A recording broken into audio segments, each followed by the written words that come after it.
Hey everyone, welcome to my channel. My name is Ashwini Megur, also known as Avi, and I'm a PhD student in the field of biology.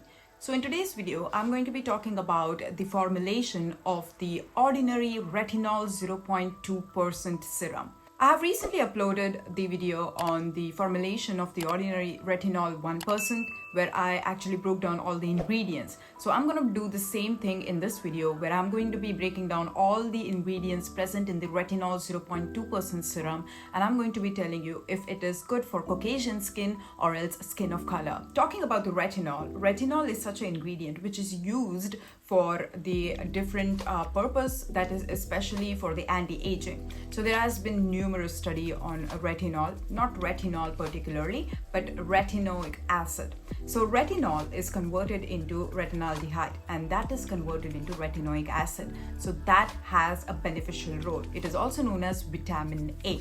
So retinoic acid has high powerful anti-aging effect. What does it do is that it gets absorbed into the skin, and then it helps with the cell turnover. So whatever dead skin cells and the dull skin that is present on the top layer is removed, and new cells are coming to the upper surface, which makes your skin look much more youthful and younger. If you look at the formulation, it is very similar to the retinol 1%. So it has the squalene, which is really necessary for moisturizing the skin, and also it has capric triglyceride, which is a derivative of coconut oil, and also there is jojoba seed oil, tomato juice extract. The tomato juice extract is also known as the alpha hydroxy acid. So it helps with the removing of the dead skin cells from your upper layer, and letting the different ingredients penetrate well into your skin. So whenever you see the skincare formulation, so the first ingredient is always the dominating one, and the last ingredient is a recessive one. So first ingredient over here in this formulation is squalene. So squalene is derived from the charcoal liver. So it's a very powerful oil.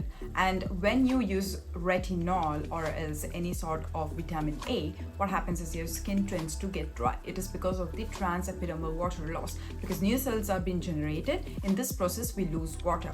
So due to this reason, we need something that can trap in the moisture and also hydrate our skin. So squalene and capric triglyceride are the two ingredients which are acting as a powerful moisturizer.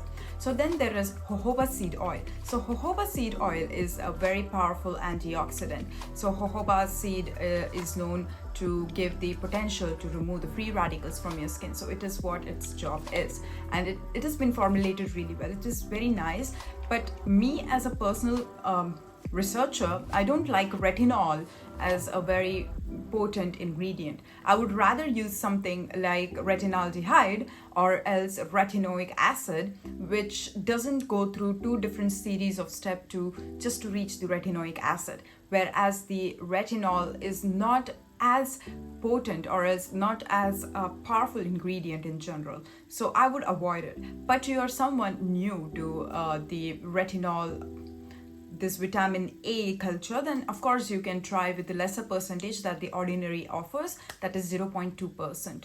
And this lesser percentage retinol can be used by all skin type.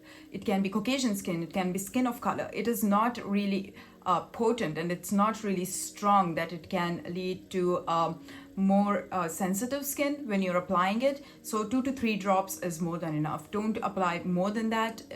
Just keep it minimal and let it get well absorbed into your skin. The best part about this formulation is that it is fragrance free and also denatured alcohol free. It doesn't have any comedogenic ingredients, so this is like a really good thing about the ordinary formulation. Sometimes sensitive skin cannot tolerate the fragrance, cannot tolerate the denatured alcohol, because it can lead to more transepidermal water loss. But when you see such serums, it is really good. Even squalene is used for the eczema treatment. When you have a dry skin, it is used for that. So it is like a really good ingredient in general. So when you add squalene and retinol together, it becomes a really nice combination, because retinol tends to dry out your skin and squalene tends to moisturize it at the same time. One of the precautions that you have to take care is that you cannot use retinol in the daytime. You have to use it only at the night nighttime. It is how well it works, because at nighttime it doesn't come in contact with the light. If you can see the packaging, it is in a light protectant bottle and it's in a dropper form. So when it is in a light protectant bottle, it means that it is unstable in the presence of light. So you need to only use it at the nighttime. The another caution that you have to take care is that you need to first do a patch test, because you don't know how your skin will react to the retinol. So you need to do a small patch test on your hand and let it get soaked for 24 hours and then observe if it is turning red. If it is having an allergic reaction, then please don't use it on your face. So if you're using it directly, then probably it will not be a really good thing. So the things that you have to keep in mind is that you cannot use it with direct acids like the mandelic acid, lactic acid. So try to avoid this product with the direct acid. Don't use it with vitamin C, because it just doesn't work with vitamin C, and eventually it can lead to more sensitivity of your skin. And also don't use it with the copper peptide serum, that is by The Ordinary, just because there can be a reaction and you don't want to deal with that. So take these precautions into mind, and always make sure that you moisturize your skin. And when you are applying any retinol at the nighttime, at the daytime, a sun protection is a must, which is SPF 50 and plus. So that is it for this video. Thank you very much for watching. I hope that I covered all the points, and if you have any questions, you can always write down in the comment section below, and make sure that you click on that like button and also share this video with your friends, and also subscribe to my channel. That helps my channel to grow. So I will see you soon. Bye. Take care.